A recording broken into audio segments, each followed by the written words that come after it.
नमस्कार रसिक हो. पेशवेकालीन पाणी पुरवठा यंत्रणा, शोध आणि बोध.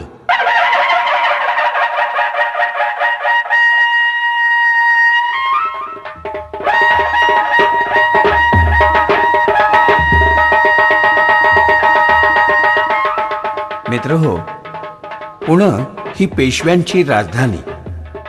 अटकेपार झेंडा फडकवणाऱ्या पेशव्यांनी सुमारे 250 वर्षांपूर्वी, होय अगदी चक्क 250 वर्षांपूर्वी, याच पुण्यात कात्रजपासून थेट शनिवारवाड्यापर्यंत अत्यंत आश्चर्यकारक अशी यंत्रणा उभारली, आणि ती देखील तब्बल 30 फूट जमिनीखाली. जगातल्या अनेक आश्चर्यांपैकीच हेही एक आश्चर्य मानावं लागेल.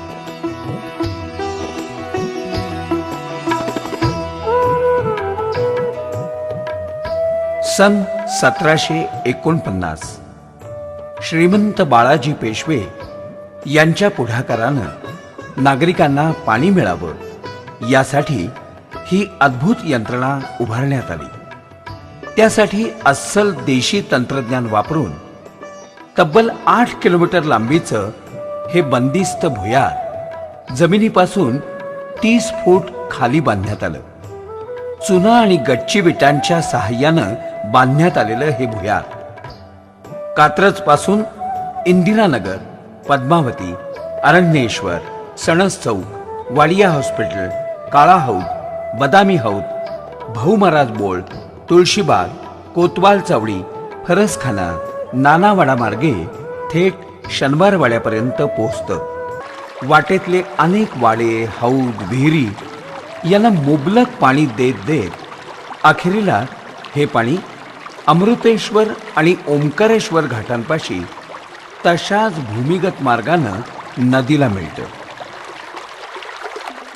मित्र हो, गेली 250 वर्ष यातनं अखंड पाणी वाहत आहे. अगदी आजही तब्बल 4 फूट उंचीचा हा खळाळता प्रवाह म्हणजे निसर्ग आणि मानवी कल्पकता यांचा अपूर्व संगम आहे. सुमारे 6 फूट उंच आणि 2.5 फूट रुंद अशा 8 किलोमीटर लांबीच्या या सलग भुयाराची माहिती गेल्या 250 वर्षात अनेकांना होती. मात्र त्याचा सखोल अभ्यास आणि या मार्गावरल्या उच्छ्वासांचा शोध हा मात्र घेतला गेला गेल्या अवघ्या 10 वर्षांपूर्वी.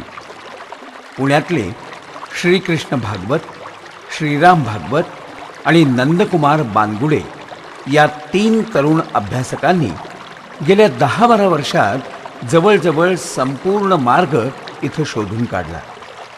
पत्रकार शरद लोणकर यांनी यावर्षी या माहितीला भरपूर प्रसिद्धी दिली आणि जमिनीखाली असणारं हे पाणी पुरवठा भुयार साऱ्या देशातच नव्हे तर साऱ्या जगात चर्चेचा विषय ठरलं.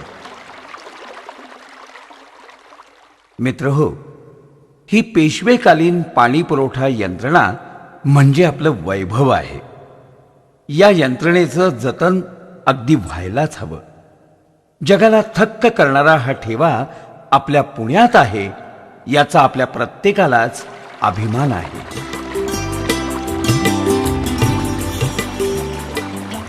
मित्र हो, पाण्याचा अपव्यय टाळून सर्वांना सदैव पाणी मिळावं यासाठी 250 वर्षांपूर्वीचा हा प्रयोग आपल्याला आजही सांगत आहे, पाणी हे जीवन आहे, त्याचा जपून वापर करा.